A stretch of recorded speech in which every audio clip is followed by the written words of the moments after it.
À la une de l'actualité, il faisait partie des 13 députés frondeurs qui avaient quitté le groupe parlementaire UPC sous la précédente législature. Eh bien, Ladji Coulibaly effectue son retour au sein de sa famille politique. La réconciliation a sonné au parti du Lion. Et puis, près de 2 millions d'enfants sur toute l'étendue du territoire national sont visés par la campagne de vaccination de rattrapage contre la poliomyélite. La campagne lancée ce 12 mars par le ministère de la Santé prendra fin le 15 mars prochain. Voilà pour le sommaire. Mesdames et messieurs, bonjour et merci de nous suivre. Le nouveau chef de file de l'opposition politique au palais de Kosiam, Edi Kombego, est allé discuter des grands sujets d'intérêt national dont la nécessité d'apurer la dette intérieure, la lutte contre le terrorisme et sans oublier la réconciliation nationale. Kwame Hervidapa. Il y a un peu plus d'une décennie, on aurait dit une rencontre de la majorité présidentielle du temps où les deux hommes étaient au CDP encore au pouvoir. Depuis, il y a eu des démissions, une insurrection et des élections. Aujourd'hui, l'un est chef de l'État, l'autre chef de file de l'opposition politique. Et c'est dans ces habits que Roch Marc Christian Kaboré et Edi Kombego ont évoqué les grandes questions de la vie de l'État, au premier rang, la réconciliation nationale. Et nous avons pris le soin de rappeler au président du Faso qu'on l'a entendu très rarement après les élections sur la réconciliation et qu'il était bon qu'il s'exprime davantage pour que les populations sachent sa bonne foi et sa volonté d'aller à une réconciliation, une cohésion nationale. Sur ces aspects, il nous a rassurés et qu'il le fera et que c'était bon que dans les jours ou les mois à venir, il y ait des actes forts qui montrent que les Burkinabés vont sur ce chemin de la réconciliation. Réconciliation, mais aussi sécurité. La lutte contre le terrorisme a été l'autre grand sujet au centre des discussions entre les deux hommes, notamment le choix de négocier ou pas avec les terroristes. Sur cette vision, il nous a expliqué un peu sa manière de voir. S'il y a des Burkinabés qui souhaitent donner des informations au réseau de renseignement pour pouvoir avancer dans une solution plus apaisée, eh bien, il la prendra. Mais il serait bon que le chef d'État décline sa politique assez clairement sur l'option qui est d'aller frontalement ou d'associer la négociation. Au cours de cette audience, il a été également question de relance économique. Pour le chef de file de l'opposition politique, il faut impérativement procéder à l'apurement de la dette intérieure afin de sauver les entreprises en grande souffrance. Je vous le disais tout à l'heure, l'heure de la réconciliation a sonné au sein de l'UPC. Il faisait partie des 13 députés frondeurs qui avaient quitté le groupe parlementaire UPC sous la précédente législature. Ladji Coulibaly effectue son retour dans sa famille politique. Ce 13 mars, la démarche a été matérialisée par une réunion entre le bureau politique du parti et la délégation conduite par Ladji Coulibaly. Je vous propose d'entendre Ladji Coulibaly et Adama Soso, vice-président de l'UPC. Il faut toujours savoir revenir sur une situation après analyse, après ce que tu as vécu, après ce que tu sais. Et ça ressort d'un courage assez certain, d'un courage assez personnel. Et moi, aujourd'hui, j'ai pris la décision personnelle, sans autre considération, de dire que je reviens à la maison mère. Il faut le dire avec conviction, responsabilité et liberté. Alors donc, je suis venu, donc j'ai vu mes collègues, le président, et j'ai dit voilà, je suis de retour, malgré tout ce qui s'est passé, c'est à moi de demander des excuses, de demander le pardon. En retour, ceux qui doivent me pardonner, ils l'ont dit aussi, et aujourd'hui nous sommes là pour ça. Le frère Ladji avait émis le vœu de pouvoir se réconcilier avec la famille mère qui est l'UPC. Il en a fait donc la démarche et aujourd'hui, le président a souhaité qu'on puisse se retrouver et qu'on puisse donc repartir sur de nouvelles bases. Et cela suppose donc que son retour a été agréé. Alors cette démarche également s'inscrit dans une démarche globale. Et le parti a décidé, au vu des responsabilités qui ont été confiées et donc par les autorités, les plus hautes autorités de ce pays, de commencer à faire la réconciliation à l'interne. Vous ne pouvez pas passer le temps à parler de la réconciliation ailleurs alors que chez vous-même la maison brûle. Et donc nous avons...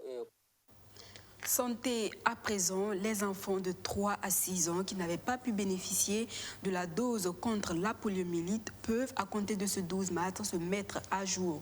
Le ministère de la Santé a lancé hier vendredi la campagne de vaccination de rattrapage contre cette maladie qui provoque une paralysie des membres. Près de 2 millions d'enfants sur toute l'étendue du territoire national seront touchés par cette campagne qui prendra fin le 15 mars prochain. Justin Amonto. C'est le début de la campagne de rattrapage contre la poliomyélite ce 12 mars ici au centre de santé de la promotion sociale de Zaktoli, district sanitaire de Boulou-Miogo. Une campagne qui, selon le ministre de la Santé, va s'effectuer sous forme injectable afin de faire face à toute forme de mutation des souches de polio. Chaque fois qu'il y a un enfant qui est touché, vous avez environ 200 enfants qui sont infectés. Donc il est important de faire une campagne de vaccination de rattrapage pour rattraper environ 1 900 000 enfants qui ont échappé donc à la dernière stratégie vaccinale qui utilise la forme injectable au lieu de la forme orale. Et cette forme injectable va permettre de toucher les 3 souches de polio qui circulent actuellement. Du 12 au 15 mars, sur toute l'étendue du territoire national, ces acteurs de la santé vont cibler un nombre important d'enfants à vacciner, afin de les prévenir contre ce mal qui provoque des paralysies au niveau des membres. La cible, il faut le rappeler, c'est les enfants de 3 ans à 6 ans. Et pour notre stratégie, aujourd'hui, nous avons ciblé d'abord les centres d'éducation préscolaire, où nous pouvons trouver plus nos cibles là-bas. Et pour cela aussi, nous avons adressé des correspondances aux différents responsables de ces centres-là, pour leur dire qu'il y a une campagne qui est en vue et que nos équipes passeront dans leurs écoles afin de vacciner les enfants. Avant la phase de vaccination, le ministre de la Santé a visité les locaux de cette formation sanitaire de Zaktoli, qui, selon les estimations, couvre une population d'environ 5 300 habitants. On reste avec Justin Amonto pour parler cette fois-ci de la validation du rapport sur les activités de l'inspection du travail. Coronavirus oblige, c'est le rapport des activités de 2019 qui sera passé au PAIFAN pendant 48 heures. Un rapport qui met l'accent sur la gestion des conflits des entreprises du Burkina Faso. Les conclusions de cet atelier de validation sont attendues par le Bureau international du travail. Les inspecteurs du travail sont en conclave. 48 heures durant, ils vont échanger sur les mécanismes de validation du rapport annuel de leurs activités. Coronavirus oblige, c'est le rapport de 2019 qui est soumis à validation au lieu de celui de 2020. Selon le secrétaire général du ministère de la fonction publique, du travail et de la protection sociale, à cause de cette pandémie, des réajustements ont été effectués. La validation de ce rapport a connu un léger retard dû à la pandémie qui sévit actuellement au Burkina, ce qui a entraîné un réaménagement des activités. Et aussi, il faut dire que pour mener ces activités, il faut des ressources. Alors, comme vous le savez, l'ensemble des ministères ont connu des régulations au niveau du budget, ce qui a occasionné ce retard-là. L'élaboration de ce rapport est un engagement vis-à-vis de l'Organisation internationale du travail. Dans ce rapport, figurent des données sur la gestion des conflits des entreprises du Burkina Faso. Il s'agit de la mise en œuvre des engagements du Burkina et vis-à-vis de l'Organisation internationale du travail et aussi de la mise en œuvre des recommandations du BIT. L'une des missions principales, c'est la gestion des conflits au niveau des inspections du travail, des conflits d'ordre individuel comme d'ordre collectif. Et nous avons des données que nous avons pu relever. Et par rapport à la gestion de ces conflits-là, il y a ce qu'on appelle le climat social qui prévaut un peu dans ces entreprises que nous avons eu à contrôler. Puisque la deuxième mission pour l'inspection du travail, c'est aussi d'assurer la mission de contrôle pour voir les conditions de travail, les conditions dans lesquelles sont les travailleurs au sein de ces entreprises-là. Ces acteurs de l'inspection du travail au Burkina Faso disposent jusqu'à fin mars 2021 pour rendre ce rapport au Bureau international du travail. Tout autre chose à présent, l'Institut Free Afrique dépose ses valises à Bobo Dioulasso. Après un fonctionnement réussi à Ouagadougou, la structure du docteur Rassablgassidou Ouetraogo a désormais un siège dans la capitale économique burkinabé. Un siège inauguré à travers une conférence publique avec pour thème « Lutte pour l'émancipation féminine ». Sankara, le père de la femme burkinabé. Kader Kondé, Soto Justin Dabiré, reportage. Free Afrique a désormais un siège à Bobo Dioulasso. Dénommé Espace Daniel Ouezen Koulibaly, en hommage à ce grand homme qui a marqué l'histoire politique de la Haute-Volta, devenu Burkina Faso, l'Institut Free Afrique veut, à travers ce siège, offrir à l'ensemble de ses acteurs des activités stratégiques du développement et avoir une relation de proximité avec ces cibles que sont les jeunes. On a toujours été du reste à l'intérieur du pays, on fait des conférences toujours à l'intérieur du pays, mais on veut avoir des sièges au niveau des villes secondaires, au niveau des villes moyennes du pays, pour être en capacité de tenir de manière plus serrée ce rapport avec la jeunesse, qui est une cible prioritaire de notre action. Et donc pour commencer cela, après Ouagadougou, bien naturellement, qui viennent s'instruire, qui viennent prendre la connectivité pour apprendre des choses, qu'ils viennent se former à l'université de la jeunesse qui commence ici à Bobo Dioulasso le 25 mars, qu'ils viennent rencontrer d'autres personnes, des personnalités qu'on va faire venir, de Bobo même, parce qu'il y a de belles personnalités ici, il y a de belles ressources humaines ici à tous les niveaux. C'est pas un panel sous le thème Lutte pour l'émancipation féminine, Sankara, le père de la femme burkinabé, que le siège de l'Institut Free Afrique à Bobo Dioulasso a été inauguré. Il est le père d'une nouvelle politique en faveur de la libération, de l'émancipation de la femme. Et il a bien dit aux femmes qu'il revenait aux femmes elles-mêmes de se battre pour arracher leurs droits et pour arracher leur indépendance, leur liberté. Donc en fait, ce n'est pas pour... il n'a pas voulu être paternel, voilà. Mais de faciliter, de favoriser l'appropriation par la femme elle-même de ses propres libertés d'expression, de pensée, d'action, d'association, d'organisation. C'était nous stimuler et nous accompagner. On a choisi de faire un plateau de témoignages de femmes de premier plan qui ont joué un rôle majeur dans l'histoire de notre pays, en particulier dans le moment palpitant qu'a été la révolution sous Sankara, qui ont joué un rôle de premier plan en étant ministres, haut commissaires et en continuant d'être des militants de cette cause-là, qui sont venus, comme vous l'avez vu, en 3h30, entretenir plus de 300 jeunes sur cette question majeure, donner leurs témoignages, indiquer leur espérance, leurs espoirs, que les jeunes prennent la relève et continuent d'insister, continuent de se battre, les garçons comme les filles, pour la liberté, pour la question de l'équité et de l'égalité genre, l'égalité des droits dans le pays. L'espace Daniel Ouezen Koulibaly, lieu de rencontre pour les jeunes, est composé pour le moment d'une salle de formation pour les sessions de l'Université de la jeunesse et d'un espace pour les conférences publiques.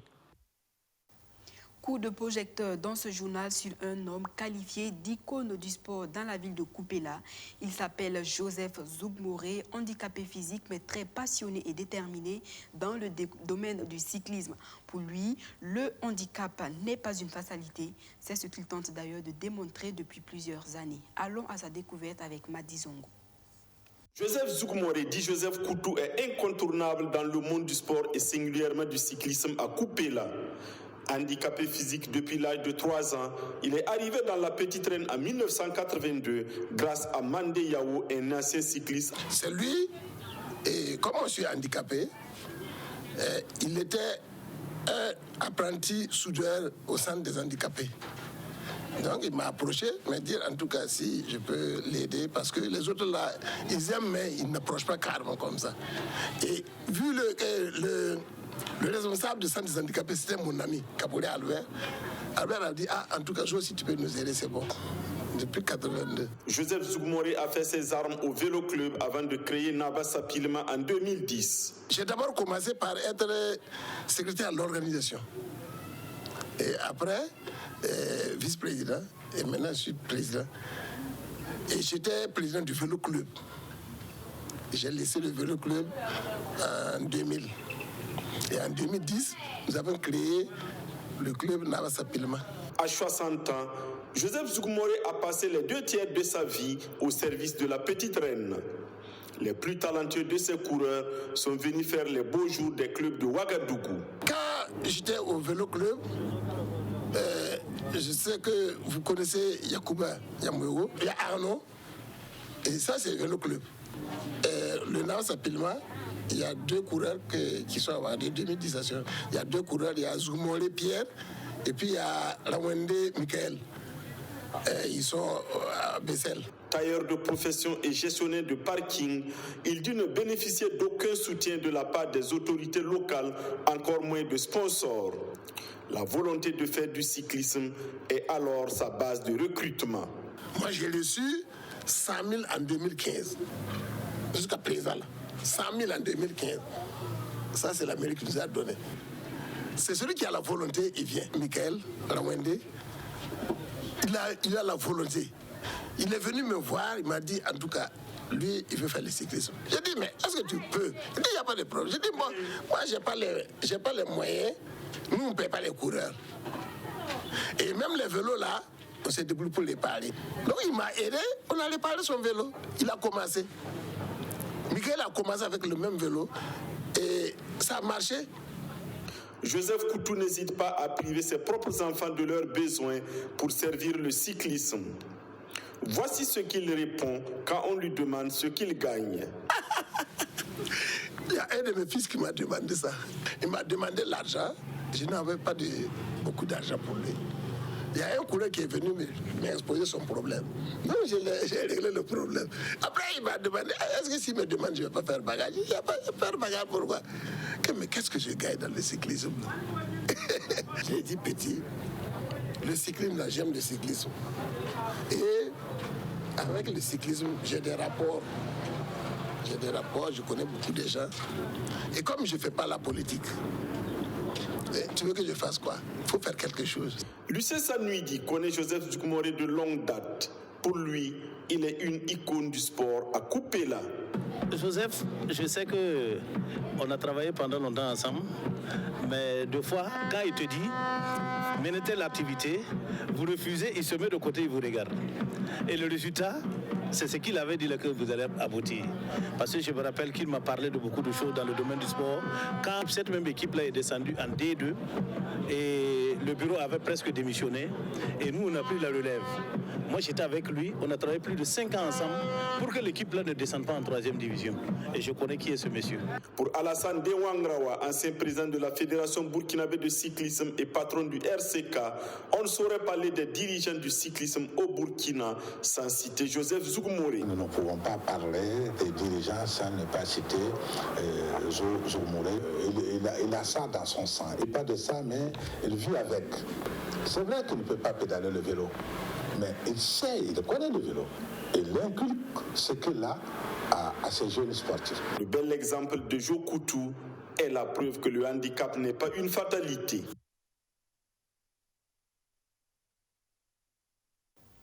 Actualité hors de chez nous et nous parlons de George Floyd, cet Afro-Américain assassiné en mai 2020 par les forces de l'ordre.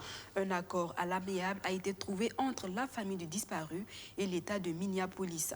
27 millions de dollars de dommages et intérêts, c'est la somme que va toucher la famille de George Floyd.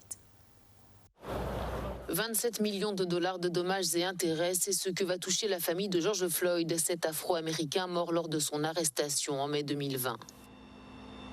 Un accord à l'amiable, le plus important de l'histoire des États-Unis dans une procédure concernant les droits fondamentaux intentés pour une mort imputable à une faute, a été trouvé entre la famille de George Floyd et la ville de Minneapolis.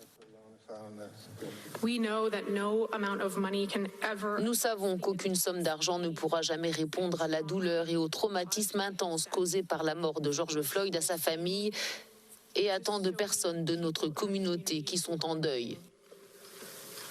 Minneapolis a été fondamentalement changé par ce drame et le calcul racial.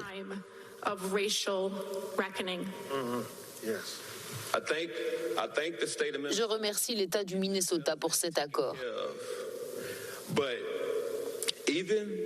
Mais même si mon frère n'est pas là, il est ici avec moi, dans mon cœur.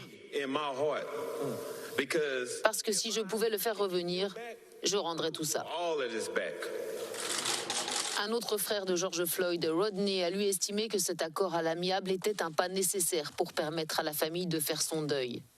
La famille de George Floyd, qui avait déposé plainte au civil en juin 2020 contre la municipalité et les 4 policiers impliqués dans sa mort.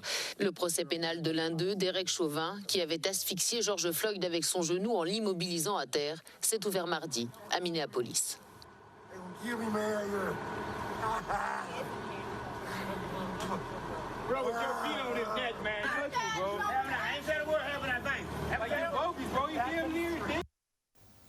Un mot de culture dans ce journal. La 8e édition des FAMA, le Faso Music Award, se tiendra cette année sous le thème Musique et révolution numérique, défis et opportunités pour les artistes.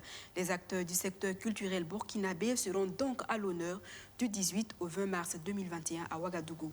Le comité d'organisation des FAMA était face à la presse. Majid Bakou. Les professionnels de la filière musique seront à l'honneur du 18 au 20 mars 2021 à Ouagadougou, à l'occasion de la 8e édition des FAMA, les Faso Music Awards.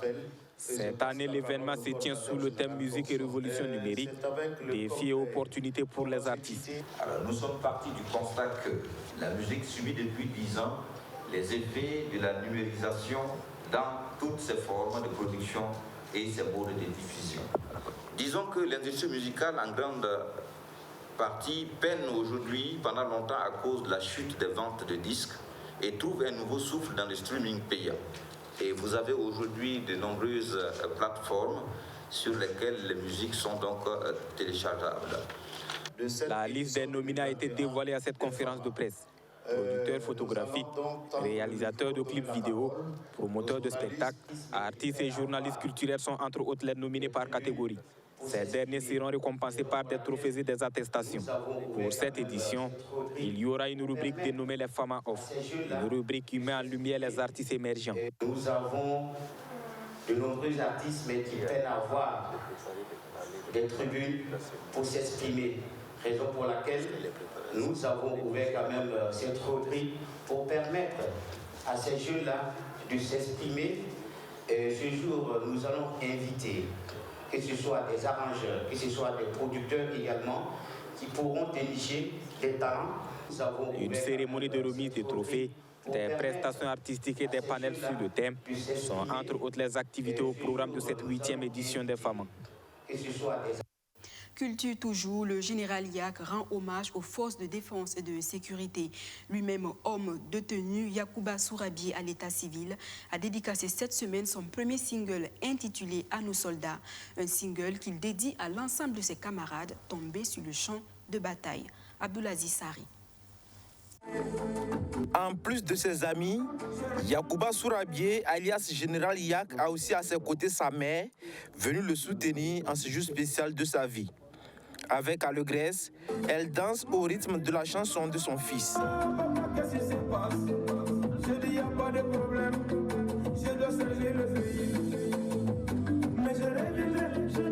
Ce single est la toute première œuvre discographique du général Yak.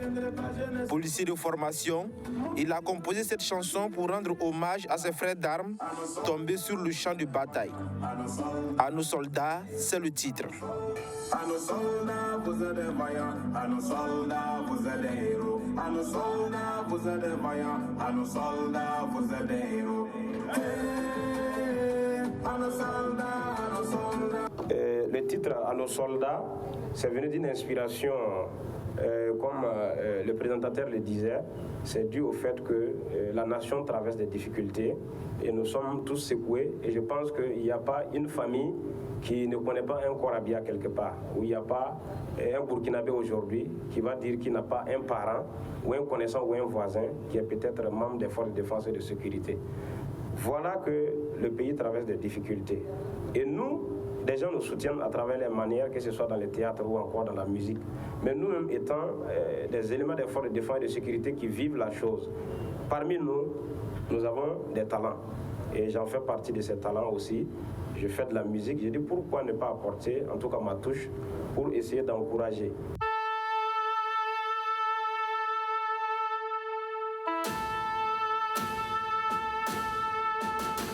Chanté en français dans un style tradit moderne, ce single d'une durée de 4 minutes encourage aussi les autres soldats à redoubler d'efforts, car la victoire n'est plus loin selon le flic chanteur. À nos soldats, c'est aussi cette chanson qui console les veuves et les orphelins.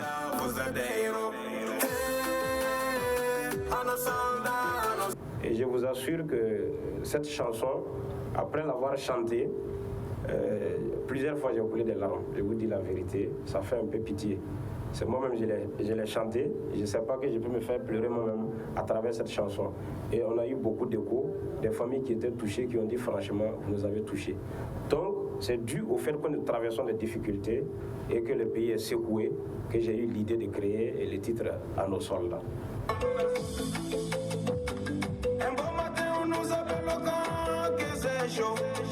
Le single est disponible en CD au prix de 2000 francs CFA. Une partie des recettes de l'œuvre va servir à soutenir les orphelins et les veuves laissés par les soldats tombés pour la patrie.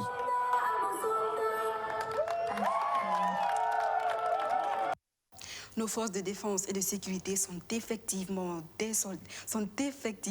des héros.